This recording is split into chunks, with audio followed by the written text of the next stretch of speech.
along. My name is Pam. I'm going to be talking today about general activity and what impact that has on our overall health. It's very much, we kind of don't really think that much about what impact it has on our life, on our general health, our physical health, as in our joints, our muscles, anything like that, our physiological health with regards to maybe our heart and our lungs, and our psychological health, so our mental health as well. And that's the three topics I want to break this down into.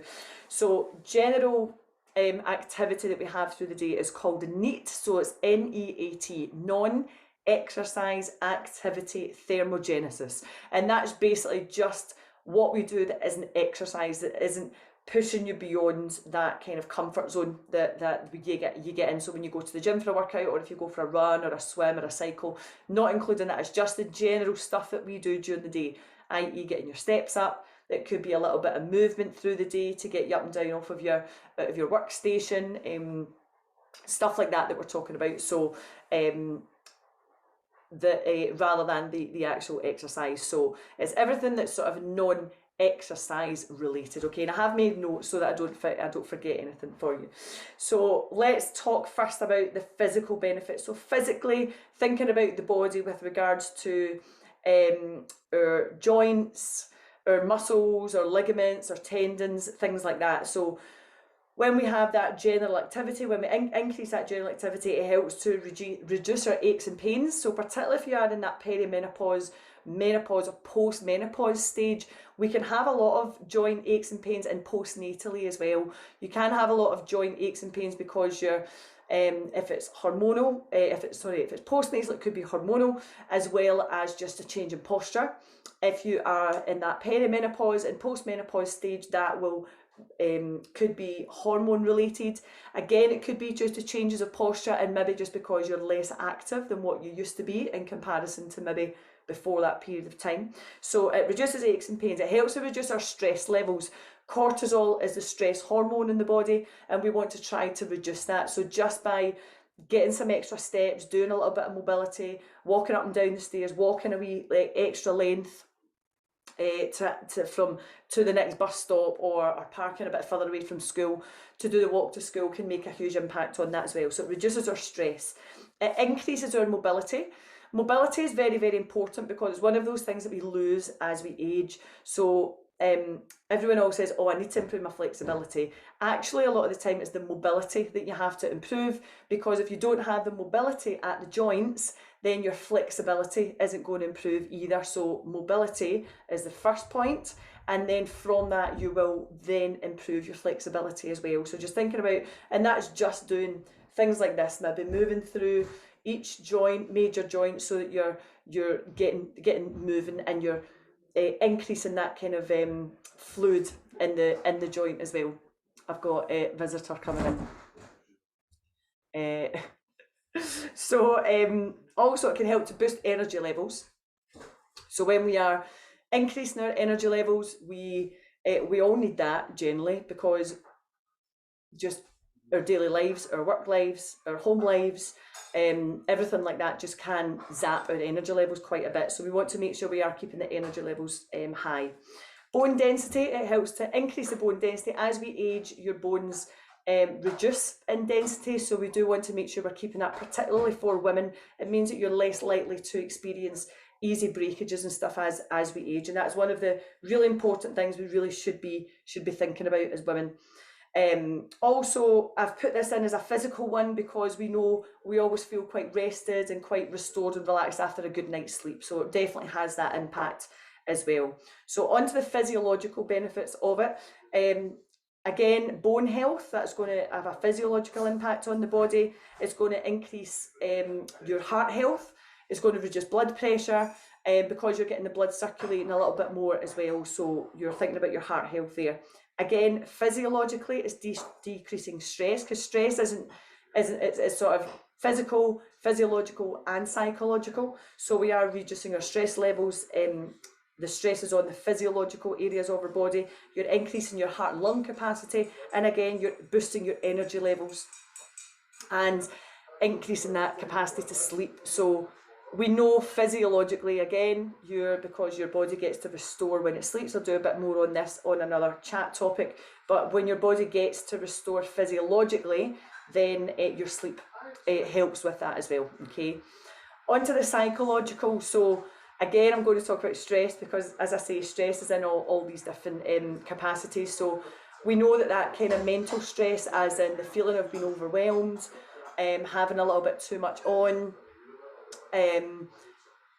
What else? Just that sort of stressed, anxious, irritable, all those type of things that come down to a physiological sense.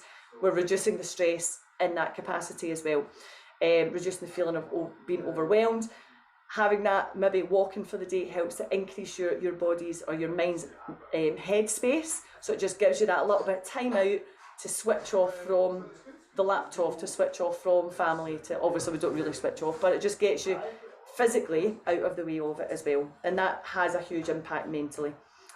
Sometimes when you're out, you'll meet other people, you meet people that are maybe out walking dogs or other people that are out for a walk, and sometimes just saying hello and getting a smile from somebody can actually boost your own mental health as well. So just keeping that in mind, if you're ever out for a walk, just nod and smile at somebody, because you never know why somebody's out for a walk, so just giving them that little bit of acknowledgement as well. Again, it reduces that psychological stress. I think I've said that already, but I will say it again because I can't say it enough. It can increase your productivity and your concentration level. So if you are based at a desk, then getting out at lunchtime can really, even just for 10 minutes, set your timer for 5 minutes, get out and walk when the timer goes, then walk back. It just gives you that time out as well. So your productivity and your concentration will increase. Generally, you'll just feel happier. And again, it will have that impact on your sleep, because especially if you are getting out, what happens is your body is out in the daylight, or your mind is out in the daylight, and your pineal gland, which is the gland that controls your melatonin, your sleep hormone production, that controls your circadian rhythm, your sleeping patterns. So when we're in artificial light all day, your body can't distinguish between the artificial and the natural light. So when you are out, it can help sleep because your body can distinguish between daytime and between nighttime. So that has a huge impact on your sleep as well. Okay, so there are lots of benefits. I could keep going on and on. Ways to do this are the number one thing is trying to increase your steps, and think about what your average step count is per day. So it's all well and good me saying get 10,000 steps, but if your average is only 2,000 or 3,000 because you're desk based, then that is really unrealistic of me to expect that from you. So what I say is aim for an extra 1,000 to 1,500 steps, and do that consistently for a week, and then say, right, well, what is my average? My average is increased by 1,000, so I'm going to try this week to increase that even more. Break it down into maybe an hourly rate, and then you can say, well, I've got that, and then it doesn't seem so much. It can be maybe 300 steps an hour that you're trying to increase. And that could be something like just walking around when you're on the phone. If you can go out for walking meetings rather than being on the phone and sitting down. Anything like that you can do. Having regular breaks. If you're working upstairs, come downstairs, go up and down the stairs a couple of times, come down for fresh water, just have a glass of water, so that you do have to increase to fill that up regularly during the day as well. Walking further distance, like I said this earlier on, so if you drive to do the school run, maybe park a wee bit further away, so you then need to do an extra walk, or walking to the next bus stop or the next train station, something like that, just to give you the extra steps. Taking your stairs instead of the escalator or the lifts, which is all very good for distancing as well in the lifts.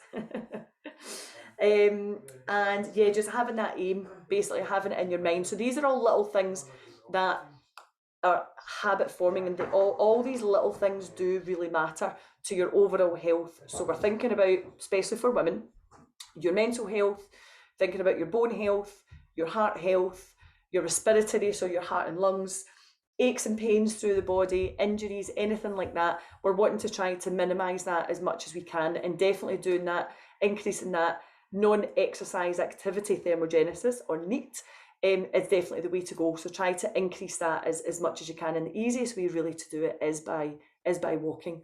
If you are home-based or work-based at a laptop or a monitor or whatever, then you have to consciously make that step. You need to say, right, okay, yeah, I need to get up. So setting a timer to do that, so that you're keeping yourself nice and active as much as you can. All right, I hope that was helpful. I kind of blew everything out, so I'm trying to keep the videos as short as possible. So let me know how you find it. Thank you.